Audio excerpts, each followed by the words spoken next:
hedgerow. Had a little trouble with pollination here. But overall, those big, beautiful blue kernels coming on. I love how it gets that like blue-purple hue. Alright. That was actually a younger one. Let's have a walk through here and look at some other stuff, huh?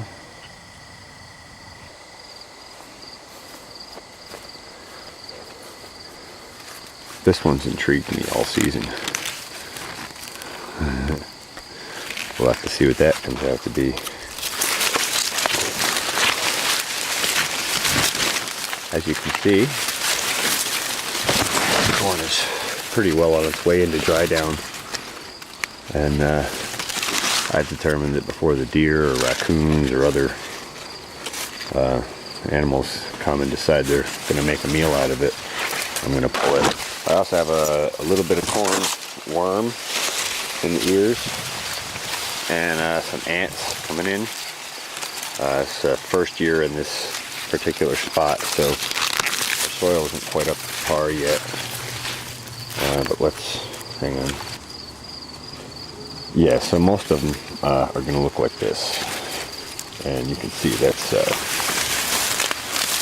my foot is at least 12 inches. Well, my boot at least is at least 12 inches long. So there you go. It's a solid 12-inch long ear. And I have to say it's pretty heavy too. Sorry about all the background noise from the leaves. It's heavy, it's dense, big kernels. This is a really pretty much healthy, happy corn ear. But you can see where the worms bored their way in. I'm just going to hang this for a few days to get the majority of the big moisture out of it. And I'm going to go through and select seed, and those will be dried a little more slowly and carefully, of course, than everything else that's going into flour or cornmeal. The flour cornmeal stuff will be dried with heat, about 120 degrees or so. And then it'll be ground into flour and cornmeal. And man, this stuff just makes delicious cornbread. And I'm going to look around for a corn flour cake recipe, because I think it would make an awesome cake too. And I'm steering away from wheat more and more. Anyway, let's have a look at some other ears. There's another one that's dried down very nicely. And hang on. So here we have one with no worm in it, and it's also very healthy. You can see by the husk here that this one is dried down more than the ones that were a little greener and stuff. Find that the faster a crop goes from seed to harvest, the healthier it is. The days to maturity rating on a crop can actually be modified. If you get nutrition high enough, you can actually take like a 90-day crop and be fully finished and dried down in 80-85 days, even less sometimes. Really awesome. Anyway, that's a good example of a very healthy ear, exception of a few missed pollinations on the end tips here. Some of that may have been because I was foliar feeding so heavy. Hey, Mr. Dios, you can help us harvest corn today? Or are you just gardening? You're just gardening.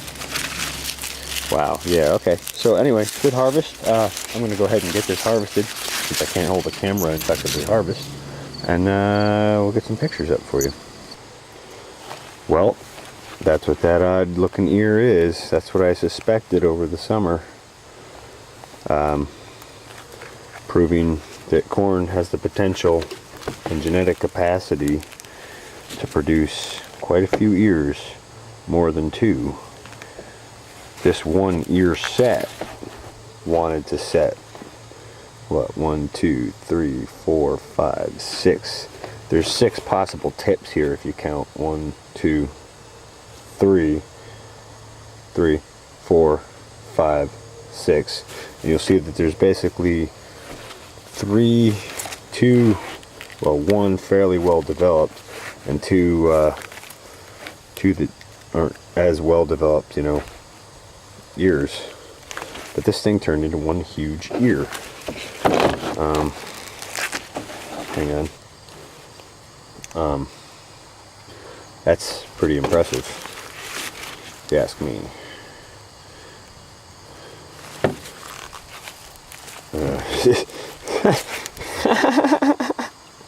Look how many rows, if you counted that as one ear, look how many rows around that would be.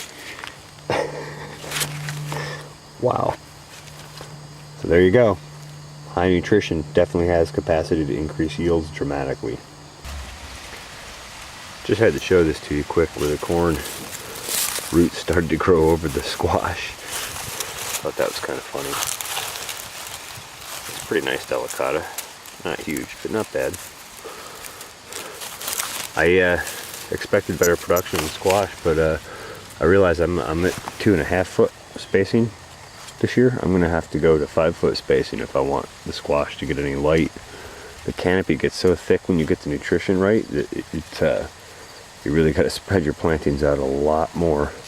And I might even blow out from typical 12-inch to 18-inch spacing between plants.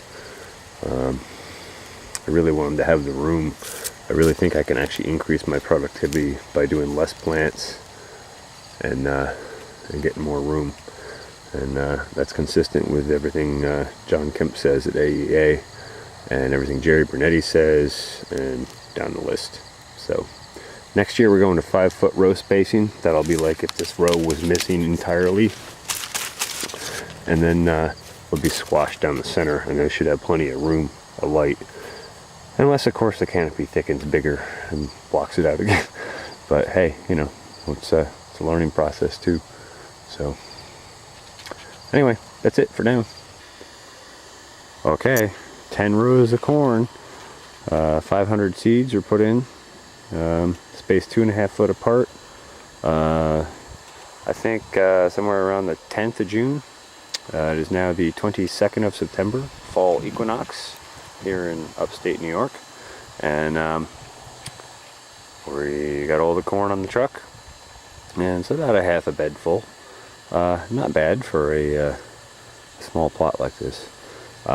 Corn quality is very good. Very happy with the kernel size, ear size, weight. We definitely had a little bit of worm in here and there, but on the overall, I think we did pretty good for a first year on this plot. This plot's never been grown in before, and it performed really stellar. Some of the corn plants had 2 full developed ears like this on them, so that says we've been working with nutrition very well. Last year I only had 1 on everything. Nothing developed a second ear, and if it did put a second ear on, it definitely did not develop it fully. This year we were successful in getting about a quarter of the crop or so to develop 2 ears each. From this we'll take our seed selection, and then after that everything goes into flower.